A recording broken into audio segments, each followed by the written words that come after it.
मैं प्रथम आया।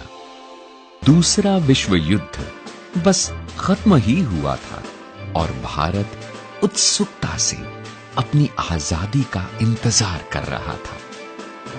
रेडियो पर अक्सर सुनाई देता था कि गांधी जी ने घोषणा की है, भारतवासी अपने भारत का निर्माण खुद करेंगे।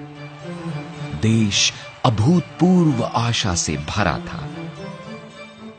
मैं मन ही मन अपने देश के लिए कुछ करना चाहता था। इसके लिए किसी अच्छे विद्यालय में पढ़ना जरूरी था, लेकिन मैं अपने माता पिता से यह बात कहने का साहस नहीं जुटा पाता था, क्योंकि मैं जानता था कि वे मुझे अच्छे विद्यालय में नहीं पढ़ा पाएंगे। एक दिन मुझे अचरज में डालते हुए मेरे पिताजी ने मुझसे कहा, अब्दुल, मैं जानता हूं कि तुम्हारे मन में आगे पढ़ने की कितनी इच्छा है। हम अनपढ़ लोग हैं, लेकिन मैंने और तुम्हारी मां ने तुम्हें लेकर बहुत ऊंचे सपने देखे हैं। तुम फिक्र मत करो, जैसे भी हो हम पैसों का इंतजाम करेंगे ताकि तुम अच्छे विद्यालय में पढ़ सको। रामेश्वरम से दूर समुद्र पार चहल पहल भरे रामनाथपुरम शहर में था द श्वार्ट्ज स्कूल।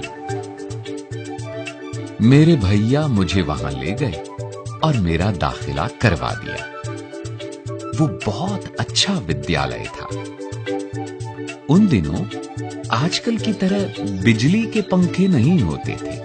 मौसम गर्म और उमस भरा होता तो छात्रों को पेड़ों के नीचे बैठाकर पढ़ाया जाता। दूसरे विषय की कक्षा में जाने का मतलब होता था दौड़कर दूसरे पेड़ के नीचे जाना।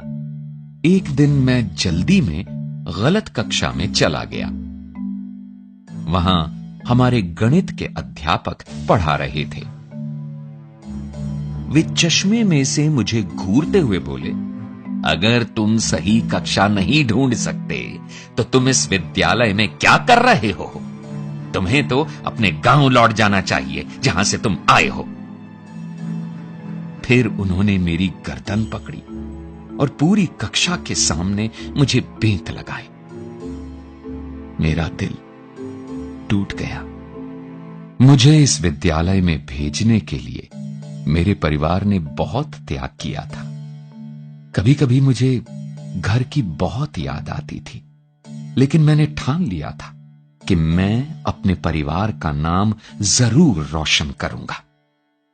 उस दिन मैंने निश्चय कर लिया कि मैं सिर्फ अच्छा छात्र ही नहीं बनूंगा, बल्कि सबसे अच्छा छात्र बनूंगा।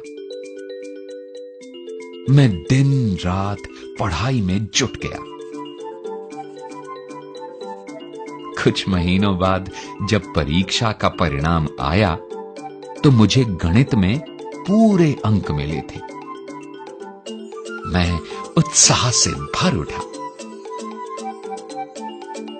अगली सुबह प्रार्थना के बाद मुझे दंडित करने वाले गणित के अध्यापक जी खड़े हुए और मुस्कुराकर बोले, मैं जिसे भी बेंत लगाता हूं वह महान बन जाता है। उनकी बात सुनकर सब लोग हंसने लगे। फिर अध्यापक जी ने पूरी बात बताई और मेरी ओर इशारा करते हुए बोले, मेरी बात याद रखना, एक दिन ये लड़का इस विद्यालय और अध्यापकों का मान जरूर बढ़ाएगा। अध्यापक जी की बात सुनकर मैं पहले हुए अपने अपमान की कड़वाहट भूल गया। उस सत्र के खत्म होने पर जब मैं अपने घर लौटा तो हमारे परिवार ने बहुत खुशियां मनाई। मेरी मां ने घर पर ही मिठाई बनाई और पिताजी ने पूरे रामेश्वरम में मिठाई बांटी। और उस दिन मुझे लगा कि मैं भी किसी लायक हूं। लेकिन अभी बहुत कुछ पाना बाकी था।